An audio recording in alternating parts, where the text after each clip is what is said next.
After 4 brutal crusades had failed to secure lasting control of Jerusalem, a new plan emerged: strike at the very heart of Muslim power, Egypt.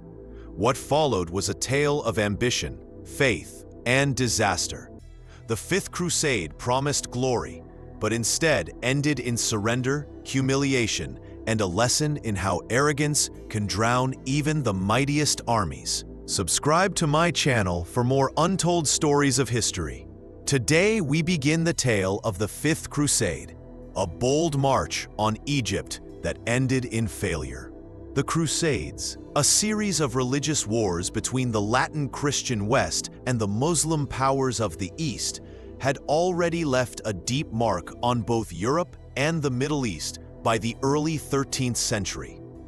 The First Crusade, 1096 to 1099, had shocked the world by capturing Jerusalem in 1099, establishing fragile Crusader states along the Levantine coast.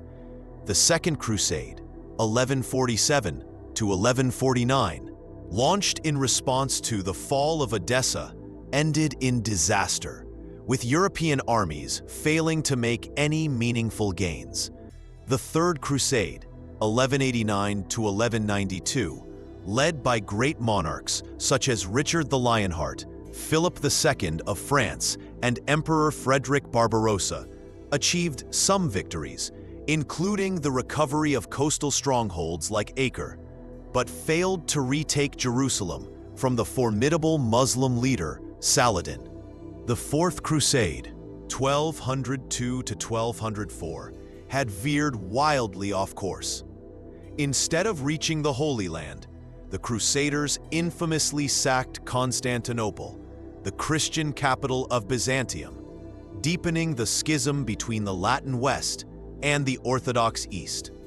By the early 1200s, the political, religious, and social climate of Europe was once again ripe for a new call to arms. Europe was experiencing population growth, economic expansion, and a surge of religious fervor. Preachers continued to emphasize the spiritual rewards of taking the cross, promising forgiveness of sins and eternal salvation to those who fought in Christ's name. Monarchs, nobles, and commoners alike saw participation as both a pious duty and an opportunity for wealth, prestige, and adventure. The failures and diversions of earlier crusades, however, had also bred frustration and the urgent sense that a decisive blow was needed to restore Christian prestige in the East. At the heart of this renewed crusading spirit was the papacy, determined to reassert leadership over Christendom. Pope Innocent III, who had overseen the troubled Fourth Crusade, strongly believed that the key to restoring Christian dominance in the Holy Land lay not in a direct assault on Jerusalem, but in striking at the source of Muslim power. That source, in his view, was Egypt, the economic and political center of the Ayyubid dynasty. Egypt's wealth, fertile Nile Valley, and strategic location made it the beating heart of the Muslim world. If Egypt could be conquered, it was believed that Jerusalem and the rest of the Holy Land would inevitably fall back into Christian hands. Thus, the stage was set for the Fifth Crusade, 1217 to 1221, a bold papal project to target Egypt, mobilize the armies of Europe once more, and achieve what earlier crusades had failed to secure: lasting Christian control over the Holy Land. Background and planning. The Fifth Crusade was born from the vision of Pope Innocent III, one of the most ambitious and influential popes of the Middle Ages. Innocent had long been determined to reclaim the Holy Land and to correct the failures and scandals of previous expeditions. Deeply troubled by the outcome of the Fourth Crusade, which had ended with the sack of Constantinople in 1204, instead of the liberation of Jerusalem, Innocent sought to bring the crusading movement back under firm papal control. To him, the crusade was not just a war, it was a spiritual act of penance and a unifying mission for Christendom. He wanted to channel the growing energy of medieval Europe into a single, divinely sanctioned cause. Innocent III's strategy marked a significant departure from earlier crusades. Rather than launching another direct march toward Jerusalem, he identified Egypt as the true key to victory. Egypt, under the rule of the Ayyubid dynasty founded by Saladin, was the wealthiest and most powerful Muslim state in the region. Its fertile Nile Valley and thriving trade routes made it the financial backbone of Muslim resistance in the Levant. If Egypt could be subdued, Innocent reasoned, the rest of the Holy Land, including Jerusalem, would be vulnerable to Christian conquest. This was a calculated attempt to strike at the heart of Muslim power rather than at its frontier. In 1216, however, Pope Innocent III died before his grand project could be fully launched. His successor, Pope Honorius III, inherited the responsibility of carrying the crusade forward. Unlike Innocent, who had been a commanding and reform-minded figure, Honorius was a gentler, more conciliatory leader. Nevertheless, he was deeply committed to the crusading ideal and worked tirelessly to sustain momentum. Honorius reissued the call to arms, urged kings and nobles to take the cross, and reinforced the papacy's role as the guiding authority of the expedition. The call to arms spread across Europe with varying degrees of enthusiasm. Preachers and papal legates toured the continent, reminding the faithful of the spiritual rewards awaiting those who took up the cross. Recruitment campaigns reached Hungary, Austria, Germany, and other regions, where nobles and knights responded to the papal summons.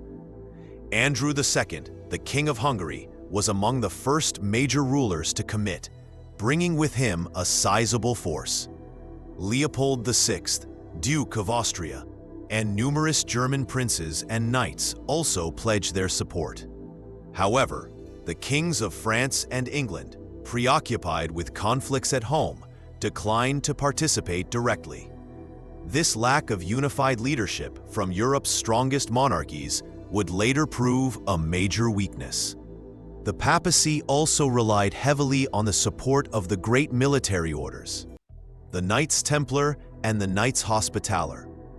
These orders, composed of professional warrior monks, provided not only disciplined soldiers, but also logistical expertise, financial resources, and fortified bases in the East. Their experience in defending Crusader states and leading armies was invaluable, and their loyalty to papal authority made them a stabilizing force amid the rivalries of secular nobles. Thus, by the time the Crusaders began gathering in 1217, the Fifth Crusade had taken shape as a truly international effort, a papally directed campaign supported by religious orders and backed by armies from Central and Eastern Europe. Yet from the very beginning, the absence of Europe's strongest monarchs and the reliance on a patchwork coalition of leaders would foreshadow the challenges that lay ahead. Journey to the Holy Land. By the early 1210s, after Pope Innocent III and later Pope Honorius III had stirred enthusiasm across Europe, crusading armies began to mobilize for the long and perilous journey east. As with earlier crusades, recruitment spread unevenly across the continent, and the absence of kings from France and England meant that leadership fell largely to Central European rulers, local nobles, and the papal legate appointed to oversee the campaign. The departure of these diverse armies set the stage for one of the most ambitious, yet ultimately flawed, expeditions of the Middle Ages. The first contingents to set out came from Hungary under King Andrew II. In 1217, Andrew assembled one of the largest forces to join the Fifth Crusade, including thousands of knights and infantry drawn from across his kingdom and allied regions. He was joined by Leopold VI, Duke of Austria, whose troops strengthened the Central European presence. Other German princes and nobles followed, though their forces were smaller and less organized compared to the massive armies of the First and Third Crusades.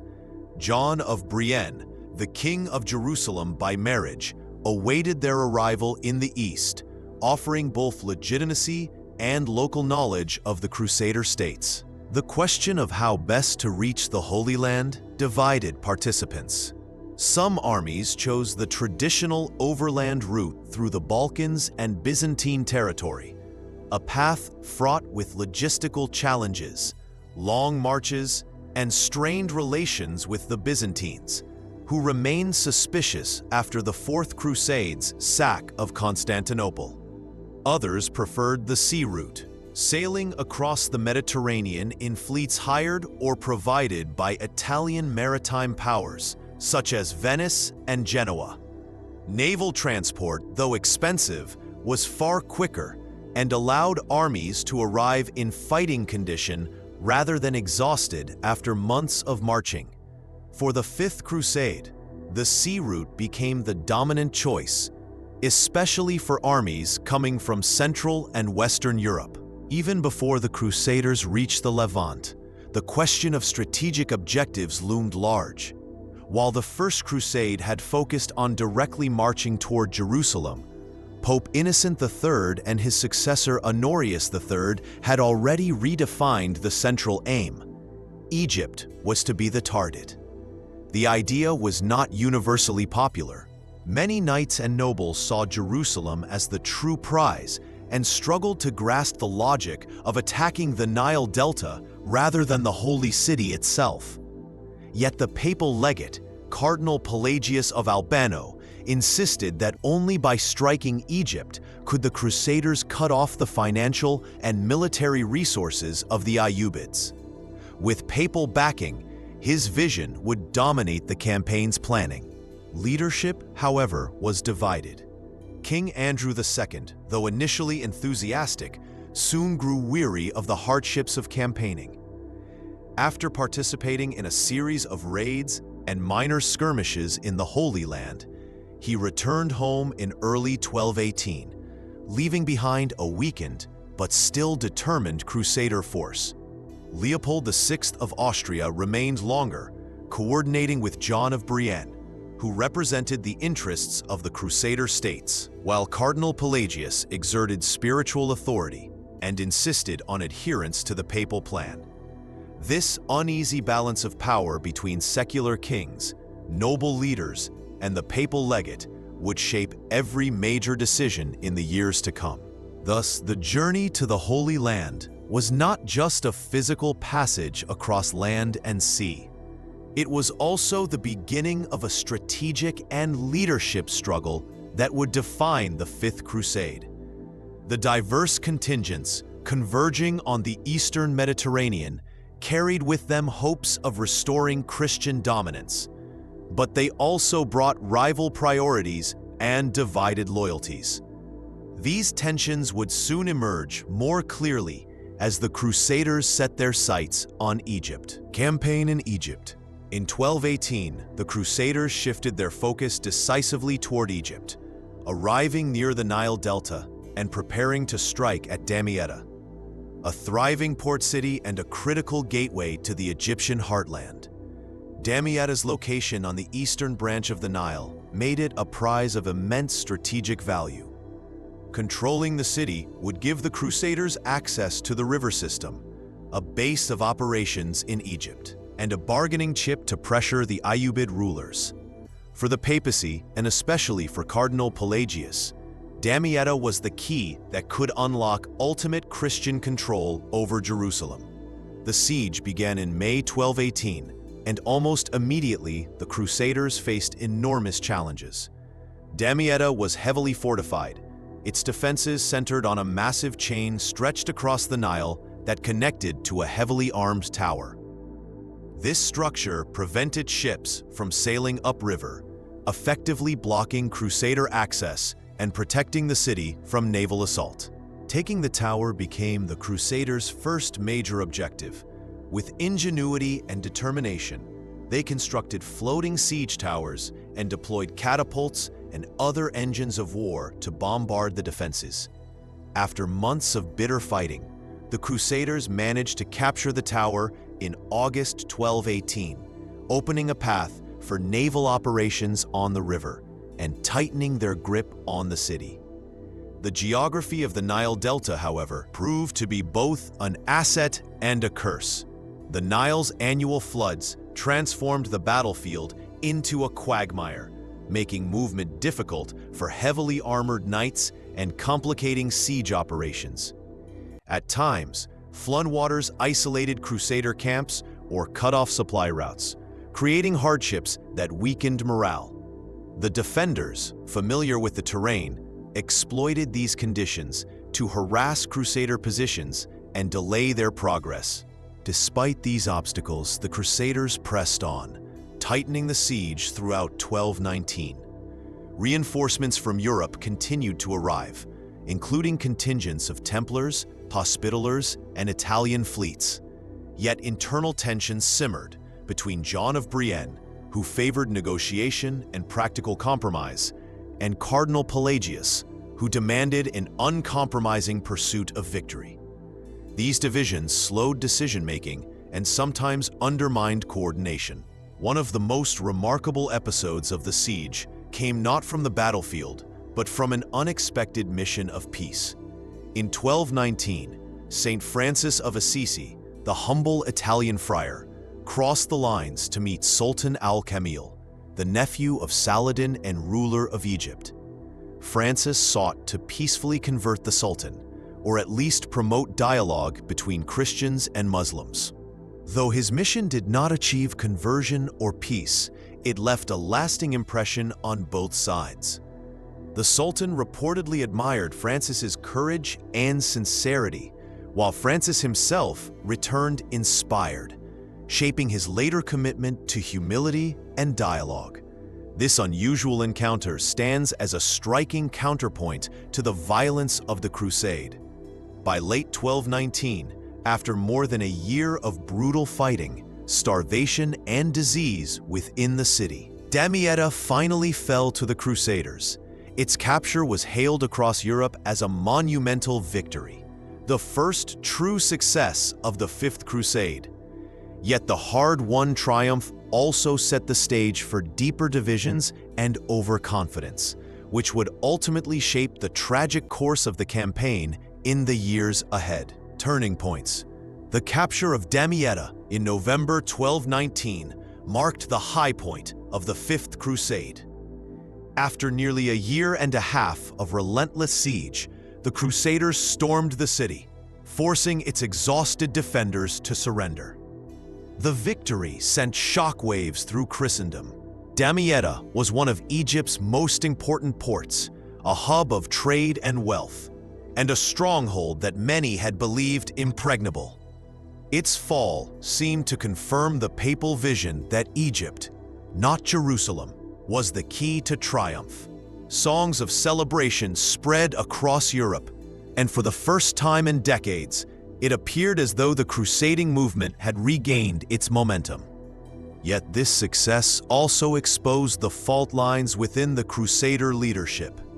At the heart of the disputes stood John of Brienne, the King of Jerusalem, and Cardinal Pelagius, the papal legate. John, as a monarch with direct interests in the Holy Land, favored a pragmatic approach: consolidate control of Damietta, secure supply lines, and negotiate if favorable terms could be reached. Pelagius, however, saw the victory as divine proof of God's favor and insisted on uncompromising conquest. To him, negotiation with Muslims was a betrayal of the crusading cause. These two leaders frequently clashed over both strategy and authority, dividing the Crusader host into rival camps of secular and ecclesiastical supporters. Amid these divisions came unexpected offers of peace from Sultan al-Kamil. Recognizing the seriousness of Damietta's fall, the Sultan attempted to negotiate with the Crusaders. At one point, he offered to return Jerusalem and much of the Holy Land to Christian control if the Crusaders would abandon Egypt and end their campaign. For John of Brienne, this was an extraordinary opportunity. Jerusalem, the sacred goal of every crusade. could be restored without further bloodshed. Many of the knights supported the proposal, weary of the hardships of war. But Cardinal Pelagius rejected the offer outright. Believing that God had granted them Damietta, he was convinced that total conquest of Egypt was within reach. Why settle for Jerusalem, vulnerable and difficult to defend, when all of Egypt's wealth and power might be seized? To Pelagius, compromise was weakness. To John, rejection was folly. The dispute highlighted the fatal tension between papal idealism and secular pragmatism. March to Cairo and disaster. With Damietta firmly in Crusader hands by late 1219, the question of what to do next loomed large. For nearly 2 years, arguments raged between John of Brienne, who urged caution and negotiation, and Cardinal Pelagius, who demanded an advance deeper into Egypt. By 1221, Pelagius prevailed, convinced that Cairo, the capital of Egypt and seat of Ayyubid power, could be taken. He believed that victory at Cairo would not only secure Egypt, but also guarantee permanent Christian control of Jerusalem and the Holy Land. The decision was bold, but fatally reckless.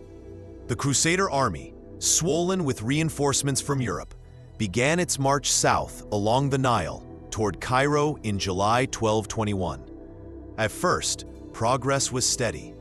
The fertile landscape promised supplies, and morale ran high as the army pushed deeper into enemy territory. But the Crusaders had underestimated both the environment and their opponents. The Nile's annual flooding season was approaching, and Sultan al-Kamil, far from defeated, had carefully planned to use the river to his advantage. As the Crusaders advanced, Egyptian engineers manipulated the Nile by opening dams and canals, flooding the plain around the Crusader encampments near the town of Al-Mansura. Within days, the invaders found themselves trapped in a watery landscape. Their heavy cavalry bogged down and supply lines cut. What had once seemed a triumphant march toward Cairo turned into a nightmare of mud, isolation, and chaos. The Egyptians seized the opportunity to launch counterattacks. Using small boats, light cavalry, and knowledge of the terrain, they harassed Crusader positions relentlessly. Unable to maneuver effectively, the Crusaders suffered mounting losses. Their siege engines and baggage trains, so effective at Damietta, became liabilities in the flooded fields. Disease began to spread in the damp, unsanitary camps, while hunger gnawed at the ranks as food supplies dwindled. The heat of the Egyptian summer, combined with the exhaustion of constant skirmishes, further broke the army's strength. Morale collapsed as the Crusaders realized they were trapped. Some factions blamed Cardinal Pelagius for his stubborn refusal to heed warnings about the flooding season. Others turned their anger toward John of Brienne, accusing him of failing to force a different course of action. Divisions widened, just as survival required unity. The once confident army that had taken Damietta now faced ruin. By late August 1221, the Crusaders had no choice but to surrender at Al-Mansura. Sultan al-Kamil, in a calculated show of magnanimity, spared the defeated army on the condition that Damietta be returned to Egyptian control. Humiliated, the Crusaders agreed. The city they had fought so hard to capture in 1219 was lost in 1221 without a single battle to defend it. The march on Cairo ended not in triumph, but in catastrophe. The Nile, Egypt's lifeblood, had become the Crusaders' greatest enemy, and their own hubris had sealed their fate. The surrender at Al-Mansura marked the collapse of the Fifth Crusade, transforming what had begun as a promising enterprise into one of the most devastating failures in crusading history: failure and withdrawal. The surrender at Al-Mansura in August 1221 brought the Fifth Crusade to a humiliating conclusion. After weeks of hardship in the flooded Nile Delta, with morale broken and supplies exhausted, the Crusaders could no longer sustain their position. Sultan al-Kamil, recognizing the advantage, offered terms of surrender that would spare the Crusader host from destruction. The resulting Treaty of 1221 effectively ended the campaign and underscored the futility of the years of bloodshed. The treaty's terms were straightforward, yet devastating for the Crusaders. Damietta, the hard-won prize captured in 1219 after more than a year of brutal siege, had to be returned to Egyptian control. The Crusaders were permitted to withdraw peacefully, taking their weapons, but leaving behind their ambitions in Egypt. Prisoners on both sides were exchanged, and al-Kamil allowed the battered European armies to retreat without further harassment. While the treaty saved the Crusader, the city that had been celebrated across Christendom as a great victory was lost without resistance, and the dream of conquering Egypt or restoring Jerusalem evaporated. News of the surrender spread quickly across both Europe and the Muslim world. In Christendom, the reaction was one of bitter disappointment and confusion. Many could not understand how such a promising campaign, blessed by the Pope, supported by armies from across Europe, and crowned with the capture of Damietta, had ended in failure. Chronicles from the period often placed the blame on Cardinal Pelagius, whose stubbornness and refusal to accept Sultan al-Kamil's earlier peace offers doomed the expedition.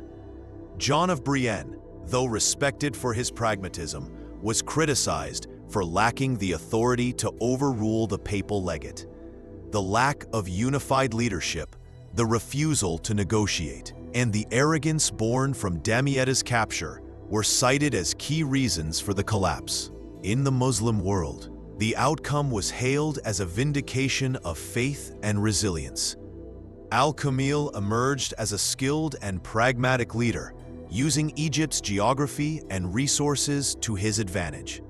His strategy of leveraging the Nile floods had proven decisive, and his willingness to negotiate allowed him to secure a favorable outcome without overextending his forces. The return of Damietta restored Egyptian strength, while the Crusaders' defeat reinforced Muslim confidence in their ability to withstand Western invasions.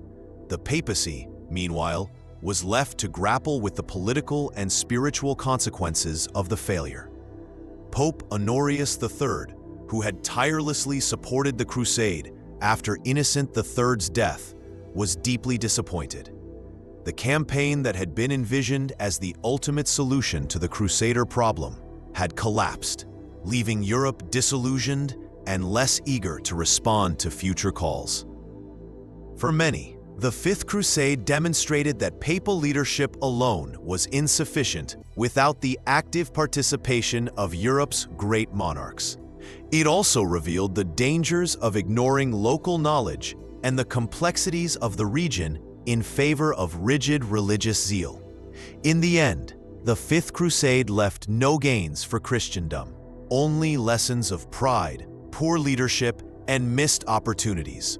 What had begun with hope and unity ended in loss and humiliation, setting the stage for future crusades that would face even greater challenges in a changing medieval world. Consequences and aftermath. The failure of the Fifth Crusade had profound consequences for both the balance of power in the Holy Land and the future of the crusading movement. Militarily, the loss of Damietta and the failed march on Cairo left the Crusader states in the Levant vulnerable and dispirited. Despite the temporary influx of European forces, the Holy Land remained largely unchanged in terms of territory. The Ayyubid dynasty retained control of Jerusalem, while the coastal Crusader enclaves, Acre, Jaffa, and a few fortified strongholds continued to exist in a fragile, defensive posture. The dream of reversing Saladin's conquests after the Third Crusade was no closer to realization. The outcome of the Fifth Crusade also heavily influenced later crusading efforts, particularly Frederick II's Sixth Crusade, 1228 to 1229. Learning from the mistakes of Pelagius and his allies, Frederick avoided the costly strategy of attacking Egypt head-on. Instead, he pursued diplomacy with Sultan al-Kamil, the same ruler who had offered Jerusalem to the Crusaders a decade earlier.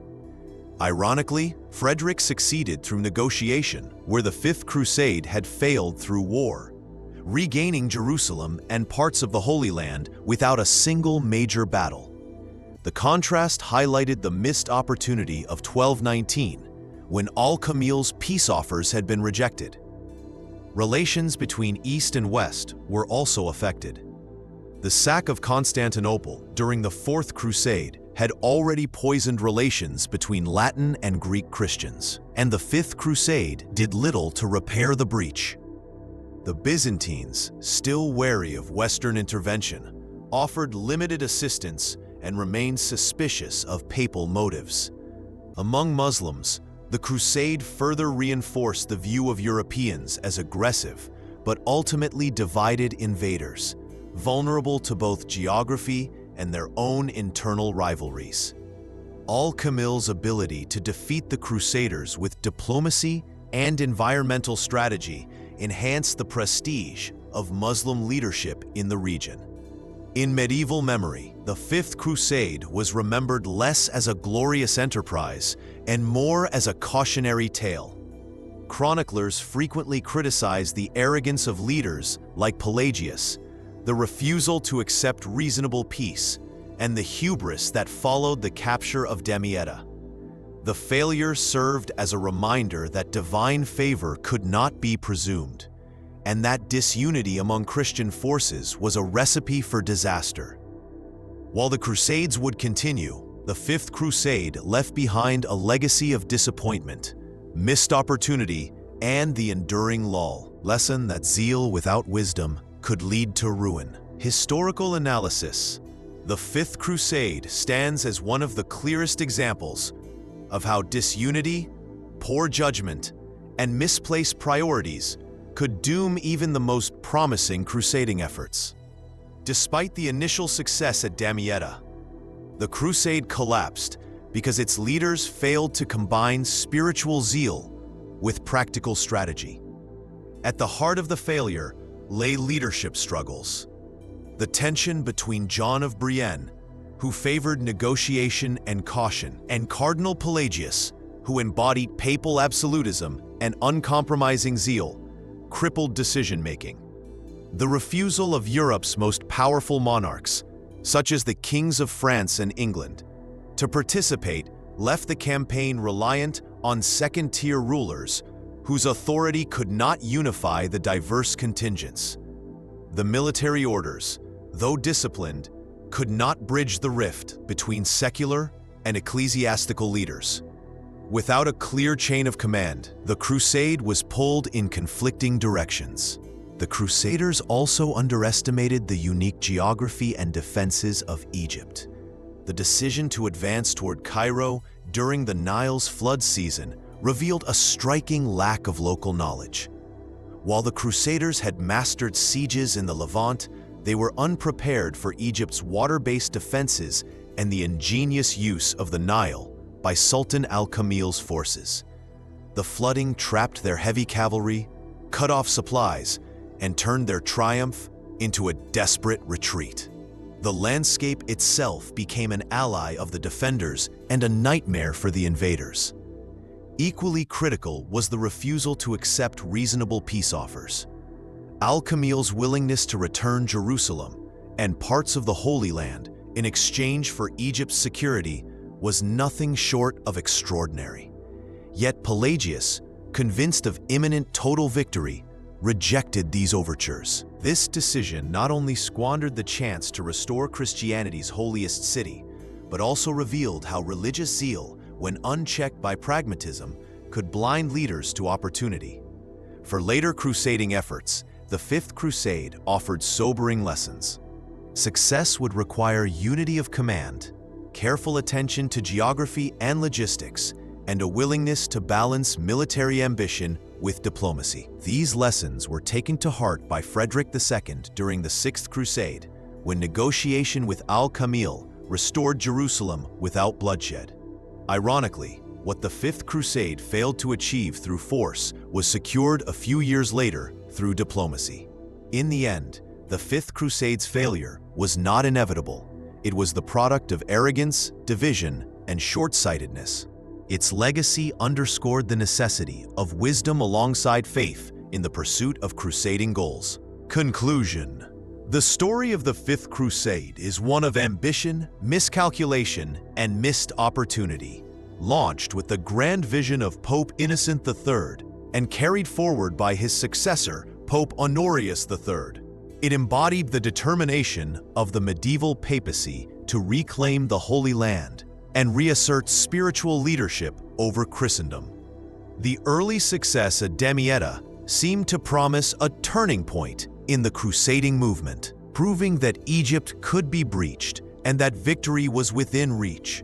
Yet what began as a triumph quickly unraveled into disaster, as poor strategy, divided leadership, and overconfidence doomed the enterprise. The Crusade's greatest failure lay not only in the loss of Damietta, but in the squandered chance to regain Jerusalem peacefully.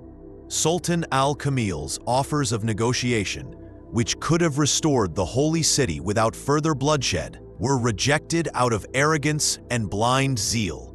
The decision to march on Cairo during the Nile's flood season revealed a striking ignorance of Egypt's geography and ultimately sealed the Crusaders' fate. What might have been a decisive victory turned instead into a humiliating retreat. In the broader history of the Crusades, the Fifth Crusade occupies a sobering place. Unlike the First Crusade, which achieved stunning success, or the Third, which produced legendary figures like Richard the Lionheart and Saladin, the Fifth stands as a reminder of how zeal without prudence could waste both lives and opportunities. It also foreshadowed the increasing reliance on diplomacy, as Frederick II's Sixth Crusade soon demonstrated that negotiation could succeed where force had failed. Ultimately, the Fifth Crusade's legacy is that of a cautionary tale, a vivid example of how ambition untempered by wisdom can turn triumph into disaster, leaving behind lessons that echoed through the rest of the crusading era.